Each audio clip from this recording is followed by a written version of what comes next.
ನಮಸ್ತೆ ವೀಕ್ಷಕರೇ, ಎಲ್ಲರಿಗೂ ಟ್ಯಾರೋ ಲೈಫ್ ಯೂಟ್ಯೂಬ್ ಚಾನೆಲ್ಗೆ ಆತ್ಮೀಯವಾದ ಸ್ವಾಗತ. ವೀಕ್ಷಕರೇ, ಇವತ್ತಿನ ಒಂದು ರೀಡಿಂಗಲ್ಲಿ ಮುಖ್ಯವಾಗಿ ಯಾರೆಲ್ಲ ನಿಮ್ಮ ಪರ್ಸನ್ಗೋಸ್ಕರ ರಿಟರ್ನ್ ಬರಲಿ ಅವರು ಮತ್ತು ಮಾತಾಡಲಿ ಅವರು ಅಂತ ಯಾರೆಲ್ಲ ವೆಯ್ಟ್ ಮಾಡ್ತಾ ಇದ್ದೀರಾ, ನಿಮಗಾಗಿ ಈ ಒಂದು ರೀಡಿಂಗ್ ಅನ್ವಯಿಸುತ್ತೆ ಅಂತಲೇ ಹೇಳಬಹುದು. ಸೊ ಎಷ್ಟೋ ಜನ ಮೆಸೇಜ್ ಮಾಡಿದ್ರಿ, ಮೇಡಮ್ ಇವಾಗ ಸದ್ಯಕ್ಕೆ ಬ್ರೇಕಪ್ ಸಿಚುವೇಶನ್ ಥರ ಆಗಿದೆ, ನೋ ಕಮ್ಯುನಿಕೇಷನ್ ಆಗಿದೆ, ಮತ್ತು ನನಗೆ ಅವ್ರ ಜೊತೆ ಅವಕಾಶ ಸಿಗುತ್ತಾ ಮಾತಾಡಲಿಕ್ಕೆ, ಅಥವಾ ನಾನೇನೋ ಒಂದು ಹೇಳ್ಕೋಬೇಕಾಗಿದೆ, ಕನ್ಫೆಸ್ ಮಾಡೋದಿದೆ, ಸೊ ಅವಕಾಶ ಅಂತಕ್ಕಂಥದ್ದು ಸಿಗುತ್ತೆ ನನಗೆ, ದಯವಿಟ್ಟು ತಿಳಿಸ್ಕೊಡಿ ಅಂತ ಎಷ್ಟೋ ಜನ ಕೇಳಿದ್ರಿ. ಸೊ ಎಸ್, ಖಂಡಿತವಾಗಿ ವೀಕ್ಷಕರೇ, ಇವತ್ತಿನ ಒಂದು ಟ್ಯಾರೋ ರೀಡಿಂಗಲ್ಲಿ ಟಾಪಿಕ್ ಏನಪ್ಪ ಇರುತ್ತೆ ಅಂತಂದರೆ, ನೀವು ಯಾರನ್ನ ತುಂಬ ಮಿಸ್ ಮಾಡ್ಕೋತಾ ಇದ್ದೀರಾ, ಬ್ರೇಕಪ್ ಆಗಿದೆ, ನೋ ಕಮ್ಯುನಿಕೇಷನಲ್ಲಿದೆ, ಅವ್ರು ಮತ್ತೆ ನಿಮ್ಮ ಲೈಫಲ್ಲಿ ಬರುವಂಥ ಸಾಧ್ಯತೆ ಇದೆಯಾ, ಒಂದು ವೇಳೆ ಇದ್ದರೆ ಅವರ ಒಂದು ಮನಸ್ಸಿನಲ್ಲಿ ಯಾವ ಒಂದು ಆಲೋಚನೆ ಓಡ್ತಾ ಇದೆ ಸದ್ಯದ ಒಂದು ಪರಿಸ್ಥಿತಿಯಲ್ಲಿ, ಇದೆಲ್ಲವನ್ನು ಡೀಟೇಲಾಗಿ ಇವತ್ತಿನ ರೀಡಿಂಗ್ ಮುಖಾಂತರ ತಿಳ್ಕೊಳ್ಳೋಣ. ವಿಡಿಯೋವನ್ನು ಸಬ್ಸ್ಕ್ರೈಬ್ ಮಾಡಿ ಕನೆಕ್ಟೆಡ್ ಆಗಿರಿ ವಿಡಿಯೋಗೆ. ಓಕೆ, ಸೊ ನೋಡೋಣ ನಿಮ್ಮ ಒಂದು ವ್ಯಕ್ತಿ ಆ್ಯಂಡ್ ಯಾರಿಗೋಸ್ಕರ ಈ ಒಂದು ವಿಡಿಯೋ ನೋಡ್ತಾ ಇದ್ದೀರಾ ಆ ವ್ಯಕ್ತಿಯ ಒಂದು ಭಾವಚಿತ್ರವನ್ನು ನೀವು ಮನಸ್ಸಲ್ಲೇ ನೆನಪಿಸ್ಕೊಳ್ಳಿ, ಅವ್ರ ಹೆಸರನ್ನು ನೆನಪಿಸ್ಕೋತಾ ಯೂನಿವರ್ಸಲ್ಲಿ ಪ್ರಾರ್ಥನೆಯನ್ನು ಮಾಡ್ತಾ ನೀವು ಈ ಒಂದು ವಿಡಿಯೋವನ್ನು ನೋಡ್ಬೋದಾಗಿದೆ. ಓಕೆ, ವ್ಯಕ್ತಿಯ ಒಂದು ಎನರ್ಜೀಸನ್ನು ನಾವು ಇಲ್ಲಿ ನೋಡೋಣ. ಏನು ನಡೀತಾ ಇದೆ, ಅವರು ಮತ್ತೆ ನಿಮ್ಮ ಲೈಫಿಗೆ ವಾಪಸ್ ಬರುವಂತಹ ಒಂದು ಸಾಧ್ಯತೆ ಇದೆಯಾ, ಏನು ನಡೀತಾ ಇದೆ ಅವರ ಒಂದು ಮೈಂಡಲ್ಲಿ ಈ ಒಂದು ವಿಚಾರವಾಗಿ ಕುರಿತಾಗಿ ನೋಡೋಣ. ಹಾಗೆ ನಿಮ್ಮ ಒಂದು ಎನರ್ಜೀಸ್ ಯಾವ ರೀತಿ ನಡೀತಾ ಇದೆ. ಓಕೆ, ಕಾರ್ಡ್ ಪಾಪ್ಔಟ್ ಆಗಿದೆ. ಸೊ ನಿಮ್ಮ ಎನರ್ಜೀಸ್ ಏನಿದೆ, ನಿಮ್ಮ ಒಂದು ಆಲೋಚನೆ ಅಂತಕ್ಕಂಥದ್ದು ಏನಿದೆ. ಓಕೆ, ಕಾರ್ಡ್ಸ್ ತುಂಬ ಪಾಪ್ಔಟ್ ಆಗಿದೆ ಇವತ್ತು. ಸೊ ಯೂನಿವರ್ಸ್ ಕಡೆಯಿಂದ ತುಂಬ ಮೆಸೇಜಸ್ ಇದೆ ನಿಮಗಾಗಿ. ಅದೇನು ಅಂತಕ್ಕಂಥದ್ದನ್ನು ನಾವು ಇನ್ ಡೀಟೇಲಾಗಿ ನೋಡೋಣ. ಓಕೆ, ಸೊ ತುಂಬಾ ಕಾರ್ಡ್ಸ್ ಬಂದಿದೆ ವೀಕ್ಷಕರೇ. And bottom of the deck we have the world card energy. So ಇಲ್ಲಿ ನಿಮಗೆ ಹೇಳಬೇಕು ಅಂತಂದರೆ ಸುಮಾರು ಎನರ್ಜೀಸನ್ನು ನೀವಿಲ್ಲಿ ನೋಡಬಹುದು. ನೋಡಿ, ಮೊದಲನೇದಾಗಿ ಹೇಳಬೇಕು ಅಂದರೆ ನಿಮ್ಮ ಪರ್ಸನ್ ಮತ್ತು ನಿಮ್ಮ ಒಂದು ಲೈಫಲ್ಲಿ ಬರ್ತಾರಾ ಅಂತ ನೋಡೋದಾದರೆ, ಅವ್ರಿಗೆ ಒಂದು ರೀತಿ ಪಶ್ಚಾತ್ತಾಪ ಅಂತಕ್ಕಂಥದ್ದು ಆಗ್ತಾಯಿದೆ. ಬಿಟ್ಟು ಹೋಗೋದೇನೋ ಬಿಟ್ಟು ಹೋದರು, ಆದರೆ ಆ ಒಂದು ಪಶ್ಚಾತ್ತಾಪದ ಒಂದು ನೋವು ಅಂತಕ್ಕಂಥದ್ದನ್ನ ಈ ಒಂದು ಪರ್ಸನ್ ಅನುಭವಿಸ್ತಾ ಇದ್ದಾರೆ. ಇವರ ಮೈಂಡಲ್ಲೇ ಇವ್ರಿಗೆ ನೆಮ್ಮದಿ ಅಂತಕ್ಕಂಥದ್ದಿಲ್ಲ. ಮತ್ತು ನಾನು ಲೈಕ್ ಈ ಒಂದು ಏನು ಅವರು ಡಿಸೈಡ್ ಮಾಡಿದ್ರು, ಓಕೆ ನಾನು ಮೂವ್ ಆನ್ ಆಗಿಬಿಡ್ತೀನಿ, ನನಗೆ ಈ ಒಂದು ರಿಲೇಷನ್ಶಿಪ್ ನೆಸೆಸಿಟಿ ಇಲ್ಲ, ನನಗೆ ಬೇಕಾಗಿಲ್ಲ ಅಂತ ಇವ್ರು ಏನು ನಿರ್ಧಾರವನ್ನು ಮಾಡಿಕೊಂಡ್ರು, ಸರಿ ಆ ಒಂದು ಸಿಚುವೇಶನ್ ಏನೋ ಇವ್ರಿಗೆ ತುಂಬಾ ಅನುಕೂಲವಾಗಿತ್ತು, ನಾನು ಮೂವ್ ಆನ್ ಆಗಿಬಿಡ್ತೀನಿ ಅಂತ. ಆದರೆ ಇವಾಗ ಈ ಒಂದು ಪರಿಸ್ಥಿತಿಯನ್ನು ನೋಡಿದ್ರೆ ಅವ್ರಿಗೆ ಅನ್ನಿಸ್ತಾ ಇದೆ, ಇಲ್ಲ ಬಹಳ ಕಷ್ಟ ಇದೆ ಅಂತ. ಸೊ ಇವ್ರೇನು ಅಂದ್ಕೊಂಡಿದ್ರು, ಓಕೆ ನೀವು ಇಲ್ಲದೇ ಇದ್ರು, ಅಥವಾ ನಿಮ್ಮ ಒಂದು ಪ್ರೀತಿ, ನಿಮ್ಮ ಒಂದು ಭಾವನೆ, ಒಂದು ಎಮೋಷನ್ಸ್ ಇಲ್ಲದೇ ಇದ್ರೂ ನಾನು ಬದುಕ್ಬಿಡ್ತೀನಿ ಅಂತಕ್ಕಂಥ ಒಂದು ಭ್ರಮೆನಲ್ಲಿದ್ದರು ಅಂತ ಕಾಣಿಸುತ್ತೆ. ಬಟ್ ಇವಾಗ ಅವ್ರಿಗೆ ಅದು ಆಗ್ತಾ ಇಲ್ಲ.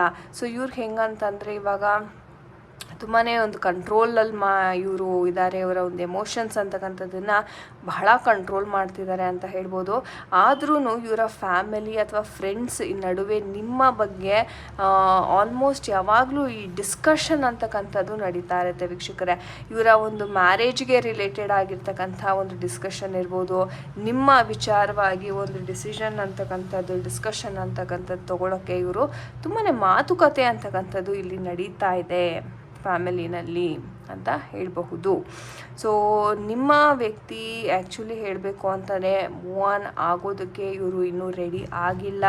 ಇನ್ನೂ ನಿಮ್ಮ ಥಾಟ್ಸ್ ಅಂತಕ್ಕಂಥದ್ದು ಅದೇ ರೀತಿ ಇದೆ. ಇವ್ರಿಗೆ ಅನ್ನಿಸ್ತು, ಇಲ್ಲ ನಾನು ತುಂಬ ಅಂದರೆ ಈ ಪರ್ಸನ್ನಿನ ಒಂದು ಈಗೋ ಎಷ್ಟರ ಮಟ್ಟಿಗಿತ್ತು ಅಂದರೆ ಒಂದು ರೀತಿ ನಿಮ್ಮನ್ನು ತುಂಬ ಕೀಳಾಗಿ ನೋಡೋದು, ಅಥವಾ ನಿಮ್ಮನ್ನು ತುಂಬಾ ಒಂದು ಹೀಯಾಳಿಸಿ ಮಾಡ್ತಾ ಇರ್ತಕ್ಕಂಥದ್ದು. ಸೊ ಈ ಥರ ಎನರ್ಜೀಸ್ ಅಂತಕ್ಕಂಥದ್ದನ್ನು ಇಲ್ಲಿ ಬಹಳ ನೋಡಿದ್ವಿ ನಾವು.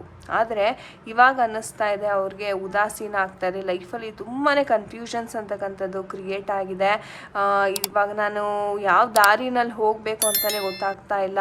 ಆ್ಯಂಡ್ ಇವ್ರಿಗೆ ಹೆಂಗಪ್ಪ ಅಂತಂದರೆ ಬೇರೆಯವ್ರ ಜೊತೆ ಹೋಗ್ಲಿಕ್ಕೂ ಮನಸ್ಸಿಲ್ಲ. At the same time family ಸಹ ಒತ್ತಾಯ ಮಾಡ್ತಾ ಇದೆ. ಹಾಗಾಗಿ ಇವ್ರಿಗೆ ಏನು ಮಾಡಬೇಕು ಅನ್ನೋ ಒಂದು ಅರಿವು ಅಂತಕ್ಕಂಥದ್ದು ಆಗ್ತಾ ಇಲ್ಲ ವೀಕ್ಷಕರೇ. ಅಟ್ ದ ಸೇಮ್ ಟೈಮ್ ಇವ್ರಿಗೆ ಒಂದು ರೀತಿ ಹೇಳಬೇಕು ಅಂದರೆ ಎಷ್ಟೇ ನೋವಿದ್ರೂ ತಮ್ಮ ಫ್ಯಾಮಿಲಿಗೋಸ್ಕರ ಥರನಾದರೂ ನಾನು ಮೂವ್ ಆನ್ ಆಗಬೇಕು ಅನ್ನೋ ಒಂದು ನಿರ್ಧಾರವನ್ನು ಆಲ್ಮೋಸ್ಟ್ ಇವಾಗ ಇನ್ನೇನು ಅವ್ರು ಕೈಗೊಳ್ಳೋದ್ರಲ್ಲಿದ್ದಾರೆ ಅಂತ ಹೇಳ್ಬೋದು. ಬಹಳ ಪ್ರಯತ್ನವನ್ನು ಸಹ ನೀವು ಸಹ ಪಡ್ತಾ ಇದ್ದೀರಾ ಇಲ್ಲಿ. ಇಲ್ಲ ಈ ಒಂದು ರಿಲೇಷನ್ಶಿಪ್ನ ಮತ್ತೆ ಸರಿ ಮಾಡ್ಕೋಬೇಕು, ಅವ್ರು ನನ್ನ ಲೈಫಲ್ಲಿ ಮತ್ತೆ ಬರಬೇಕು ಅಂತ. ಬಟ್ ನಿಮಗೆ ಹೇಳಬೇಕು ಅಂದರೆ ವೀಕ್ಷಕರೇ, ಒಂದು ಅವಕಾಶ ಅಂತಕ್ಕಂಥದ್ದು ಸಿಗ್ತಾ ಇದೆ ಇಲ್ಲಿ ಅವರನ್ನು ಭೇಟಿ ಆಗಲಿಕ್ಕೆ. ಸೊ ಈ ಒಂದು ಭೇಟಿಯಲ್ಲಿ ನೀವು ಹೇಗೆ ಈ ಒಂದು ವ್ಯಕ್ತಿ ಜೊತೆ ಮಾತುಕತೆಯನ್ನು ಮಾಡ್ತೀರಾ ಅದರ ಮೇಲೆ ನಿಮ್ಮ ಒಂದು ಭವಿಷ್ಯ ಅಂತಕ್ಕಂಥದ್ದು ನಿಂತಿದೆ ಅಂತಲೇ ಹೇಳ್ಬೋದು. ಸದ್ಯದ ಪರಿಸ್ಥಿತಿ ಹೇಗಾಗಿದೆ ಅಂದರೆ ನಿಮಗೂ ಸಹ ನಿರ್ಧಾರ ಕೈಗೊಳ್ಳೋದಕ್ಕೆ ತುಂಬಾ ಕಷ್ಟಕರವಾಗ್ತಾ ಇದೆ. ಅಟ್ ದ ಸೇಮ್ ಟೈಮ್ ನಿಮಗೂ ಸಹ ತುಂಬಾ ಕನ್ಫ್ಯೂಷನ್ಸ್ ಅಂತಕ್ಕಂಥದ್ದು ಸಹ ಆಗ್ತಾ ಇದೆ. ಒಂದು ಸ್ಪಿರಿಚುಯಾಲಿಟಿ ಫೀಲ್ಡ್ಗೆ ಬರ್ತಾ ಇದ್ದೀರಾ ನೀವು ಸಹ. ತುಂಬಾ ಇವಾಗ ನೀವು ಯಾರೆಲ್ಲ ನಂಬ್ತಾ ಇರಲಿಲ್ಲ ಮುಂಚೆ, ಕರ್ಮ ಅನ್ನೋದಿದೆ ಆ್ಯಂಡ್ ಅದಕ್ಕೆ ಒಂದು ಪ್ರಾಬ್ಲಮ್ಸ್ನ ಸಾಲ್ವ್ ಮಾಡ್ಕೋಬೇಕು. ಸೊ ಈ ಥರ ಸುಮಾರು ಆಲೋಚನೆಗಳಂತಕ್ಕಂಥದ್ದು ಸಹ ನಿಮಗೆ ಬರ್ತಾ ಇದೆ ಆ್ಯಂಡ್ ಆ ದಾರಿಯಲ್ಲಿ ನೀವು ಹೋಗ್ತಾ ಇದ್ದೀರಾ. ಆ್ಯಂಡ್ ನಿಮ್ಮ ಒಂದು ಬೌಂಡ್ರೀಸ್ ಏನಿದೆ ಆ ಬೌಂಡ್ರೀಸ್ನ ನಿಮಗೆ ನೀವೇ ಏನು ಹಾಕ್ಕೊಂಡಿದ್ರಿ ಆ ಬೌಂಡ್ರೀಸಿಂದ ಹೊರಗಡೆ ಬಂದು ನೀವು ಆ್ಯಕ್ಷನನ್ನು ತಗೊಳ್ಳೋದಕ್ಕೆ ತುಂಬಾ ರೆಡಿ ಆಗ್ತಾ ಇದ್ದೀರಾ ಅಂತಲೇ ಹೇಳ್ಬೋದು ವೀಕ್ಷಕರೇ. ಸೊ ಎಸ್, ನಿಮ್ಮ ಪರ್ಸನನ್ನು ಭೇಟಿ ಆಗಲಿಕ್ಕೆ ನಿಮಗೆ ಒಂದು ಅವಕಾಶ ಅಂತಕ್ಕಂಥದ್ದು ಸಿಗ್ತಾ ಇದೆ. ಸೊ ನಮ್ಮ ಏಂಜಲ್ಸ್ ಏನು ಹೇಳ್ತಾರೆ ಈ ಒಂದು ವಿಚಾರದ ಬಗ್ಗೆ, ಸೊ ಅದು ಸಕ್ಸಸ್ ಆಗುತ್ತಾ, ನಿಮ್ಮ ಭೇಟಿ ಏನಾಗುತ್ತೆ, ಆ ಒಂದು ಮಾತುಕತೆಯ ವಿಚಾರ ಏನಾಗುತ್ತೆ. ಆಪರ್ಚುನಿಟಿ ನಾನು ಹೇಳಿದಾಗೆ ಒಂದು ಅವಕಾಶ ಸಿಗ್ತಾ ಇದೆ ಅಂತ ಏಂಜಲ್ಸ್ನ ಸಹ ಅವರು ಕನ್ಫರ್ಮ್ ಮಾಡ್ತಾ ಇದ್ದಾರೆ ವೀಕ್ಷಕರೇ. ಆ್ಯಂಡ್ ಹೆಲ್ಪ್ಫುಲ್ ಪೀಪಲ್, ಜನರ ಸಹಾಯವನ್ನು ನೀವು ಪಡ್ಕೋಬೇಕಾಗುತ್ತೆ ಈ ಒಂದು ವಿಚಾರದಲ್ಲಿ. ಅವರ ಒಂದು ಗೈಡೆನ್ಸ್, ಕೌನ್ಸಿಲರ್ ಇರ್ಬೋದು, ಟ್ಯಾರೋ ರೀಡಿಂಗ್ ಆಗಿರ್ಬೋದು, ಅಥವಾ ವೇದಿಕ್ ನ್ಯೂಮರಾಲಜಿ, ಯಾವುದಾದ್ರೂ ಸರಿ ನಿಮಗೇನು ಹಿತ ಅನಿಸುತ್ತೆ ಅದಕ್ಕೆ ನೀವು ಇದು ಮಾಡ್ಬೋದು. ಒಂದು ವರ್ಷದ ಒಳಗಡೆ ಅಂದರೆ ಒಂದು ವರ್ಷ ತೊಗೊಳುತ್ತೆ ಅಂತ ಹೇಳ್ತಾ ಇದ್ದಾರೆ ಏಂಜಲ್ಸು ಈ ಒಂದು ವಿಚಾರ ಒಂದು ಪ್ರಾಪರ್ ಹಂತಕ್ಕೆ ಬರೋದಕ್ಕೆ ಅಥವಾ ಸಾಲ್ವ್ ಆಗೋದಕ್ಕೆ ಒಂದು ವರ್ಷ ತೊಗೊಳುತ್ತೆ. ಸೊ ಒಂದು ವರ್ಷ ತನಕ ನೀವು ಸ್ವಲ್ಪ ವೆಯ್ಟ್ ಮಾಡಬೇಕು ಅಂತಲೇ ಹೇಳ್ಬೋದು ವೀಕ್ಷಕರೇ. ಹಾಗೆ ಎಷ್ಟೋ ಜನ ಕೇಳ್ತಾ ಇದ್ರಿ, ಮೇಡಮ್ ಇದು ಮ್ಯಾನಿಫೆಸ್ಟೇಷನ್ ಮಾಡ್ಬೋದಾ ನಾವು ರಿಲೇಷನ್ಶಿಪ್ಸ್ನ ಅಂತ. ಖಂಡಿತ ವೀಕ್ಷಕರೇ ಮಾಡಬಹುದು. ಒಂದು ಕ್ಯಾಂಡಲ್ ಹೀಲಿಂಗ್ ಅಂತಕ್ಕಂಥದ್ದನ್ನು ಸಹ ನೀವು ಮಾಡ್ಬೋದು ಪ್ರೀತಿಯನ್ನು ಅಟ್ರ್ಯಾಕ್ಟ್ ಮಾಡೋದಕ್ಕೆ. ಸೊ ಕ್ಯಾಂಡಲ್ ಹೀಲಿಂಗ್ ಯಾವ ರೀತಿ ಮಾಡಬೇಕು ಅಂತಕ್ಕಂಥದ್ದನ್ನು ನೀವು ಒಂದು ಪರ್ಸ್ನಲ್ ರೀಡಿಂಗ್ ತೊಗೊಂಡಾಗ ನಿಮಗೆ ಒಂದು ಸ್ಪಷ್ಟವಾಗಿ ನಾನು ತಿಳಿಸ್ಕೊಡ್ತೇನೆ ಯಾವ ರೀತಿ ನೀವು ಕ್ಯಾಂಡಲ್ ಹೀಲಿಂಗ್ನ ಮಾಡ್ಕೋಬೋದು. ಹಾಗೆ ಎಷ್ಟೋ ಜನ ಕೇಳ್ತಾ ಇದ್ರಿ, ಮೇಡಮ್ ನನಗೆ ರಿಲೇಷನ್ಶಿಪ್ ಸರಿ ಹೋಗಬೇಕು, ನನಗೆ ನಮ್ಮ ಒಂದು ಮಿಸ್ಅಂಡರ್ಸ್ಟ್ಯಾಂಡಿಂಗ್ಸ್ ಕ್ಲಿಯರ್ ಆಗಬೇಕು, ನಮ್ಮವಿಬ್ಬರ ಒಂದು ಫ್ರೀಕ್ವೆನ್ಸಿ ಮ್ಯಾಚ್ ಆಗಬೇಕು, ಏನು ಮಾಡ್ಬೋದು, ಯಾವ ಕ್ರಿಸ್ಟಲ್ಸ್ನ ಯೂಸ್ ಮಾಡ್ಬೋದು ಅಂತ. ಸೊ ಈ ಒಂದು ಕ್ರಿಸ್ಟಲ್ಸ್ನ ನೀವು ಖಂಡಿತ ಯೂಸ್ ಮಾಡ್ಬೋದು ವೀಕ್ಷಕರೇ. ಸೊ ನೀವು ನೋಡ್ತಿರೋ ಹಾಗೆ ಇದರಲ್ಲಿ ಹಾರ್ಟ್ ಚಕ್ರಗೆ ಸಂಬಂಧಪಟ್ಟಂತಹ ಒಂದು ಎಲ್ಲ ಕ್ರಿಸ್ಟಲ್ಸು ಸಹ ಇಲ್ಲಿ ನೀವು ನೋಡ್ಬೋದು. ಸೊ ನಾವು ಕ್ಲಿಯರ್ ಕ್ವಾರ್ಟ್ಸ್ ಇದೆ, ಹಾಗೆ ಎಮೆಥಿಸ್ಟ್ ಕ್ರಿಸ್ಟಲ್, ರೋಡಲೈಟ್ ಇದೆ, ಜೇಡ್ ಮತ್ತು ಗ್ರೀನ್ ಅವೆಂಚುರಿನ್, ರೋಸ್ ಕ್ವಾರ್ಟ್ಸ್ ಆ್ಯಂಡ್ ಈ ಒಂದು ರೋಡಲೈಟ್ ಕ್ರಿಸ್ಟಲ್. ಅಂದರೆ ಈ ಎಲ್ಲ ಕ್ರಿಸ್ಟಲ್ಸು ನಿಮ್ಗೆ ಏನು ಮಾಡುತ್ತೆ ಅಂತಂದರೆ ನಿಮ್ಮ ಹೃದಯದ ಚಕ್ರ ಅಂದರೆ ಹಾರ್ಟ್ ಅನಾಹತ ಚಕ್ರದ ಮೇಲೆ ಇದು ವರ್ಕ್ ಆಗುತ್ತೆ. ಸೊ ನಿಮ್ಗೆ ಯಾವುದೇ ರೀತಿಯ ಒಂದು ಮಿಸ್ಅಂಡರ್ಸ್ಟ್ಯಾಂಡಿಂಗ್ಸ್ ಇಲ್ಲಿ ಅಥವಾ ನಿಮಗೆ ಒಂದು ರೀತಿ ತಪ್ಪು ಭಾವನೆ ಇತ್ತಪ್ಪ ಪ್ರೀತಿ ಮೇಲೆ, ಯಾವುದೇ ರೀತಿಯ ಒಂದು ನೆಗೆಟಿವಿಟಿ ಏನಾದರೂ ಇತ್ತು ಅಂತಲೇ ಈ ಒಂದು ಕ್ರಿಸ್ಟಲ್ಸ್ ಅದನ್ನು ಹೀಲ್ ಮಾಡಿ ಕೊಡುತ್ತೆ ಅಂತಲೇ ಹೇಳಬಹುದು. ಸೊ ಈ ಒಂದು ಕ್ರಿಸ್ಟಲ್ಸ್ನ ಧರಿಸೋದ್ರಿಂದ ನಿಮ್ಮಲ್ಲಿ ಇರ್ತಕ್ಕಂಥ ಒಂದು ನೆಗೆಟಿವ್ ಎನರ್ಜಿ ಹೀಲ್ ಆಗುತ್ತೆ.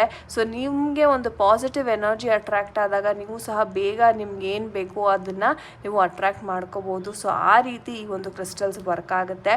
ಸೊ ಯಾರಿಗೆಲ್ಲ ಇದರ ಒಂದು ನೆಸೆಸಿಟಿ ಇದೆ, ಬೇಕಾಗಿದೆ, ಡಿಸ್ಕ್ರಿಪ್ಷನ್ ಬಾಕ್ಸಲ್ಲಿ ಕೊಟ್ಟಿರ್ತಕ್ಕಂಥ ನಂಬರ್ಗೆ ನೀವು ಕಾಂಟ್ಯಾಕ್ಟ್ ಮಾಡಿ, ಅಥವಾ ಸ್ಕ್ರೀನ್ ಮೇಲೆ ಕೊಟ್ಟಿರ್ತಕ್ಕಂಥ ನಂಬರ್ಗೆ ನೀವು ಕಾಂಟ್ಯಾಕ್ಟ್ ಮಾಡಿ ಇದರ ಪ್ರೈಸ್ ಎಷ್ಟಾಗುತ್ತೆ, ಎಷ್ಟು ದಿವಸದಲ್ಲಿ ನಿಮಗೆ ಡೆಲಿವರಿ ಸಿಗುತ್ತೆ ಅಂತಕ್ಕಂಥ ಮಾಹಿತಿಯನ್ನು ಖಂಡಿತವಾಗ್ಲೂ ಕಂಡ್ಕೋಬೋದು ವೀಕ್ಷಕರೇ. ಸೊ ಧನ್ಯವಾದಗಳು ಯಾರೆಲ್ಲ ವಿಡಿಯೋವನ್ನು ಇಲ್ಲಿ ತನಕ ನೋಡಿದ್ದೀರಾ. ಆ್ಯಂಡ್ ಮತ್ತೊಮ್ಮೆ ಒಂದು ಇಂಟ್ರೆಸ್ಟಿಂಗ್ ಟಾಪಿಕ್ ಒಂದಿಗೆ ಮತ್ತೆ ಭೇಟಿಯಾಗೋಣ. ಎಲ್ಲರಿಗೂ ನಮಸ್ತೆ. ಹರೇ ಕೃಷ್ಣ.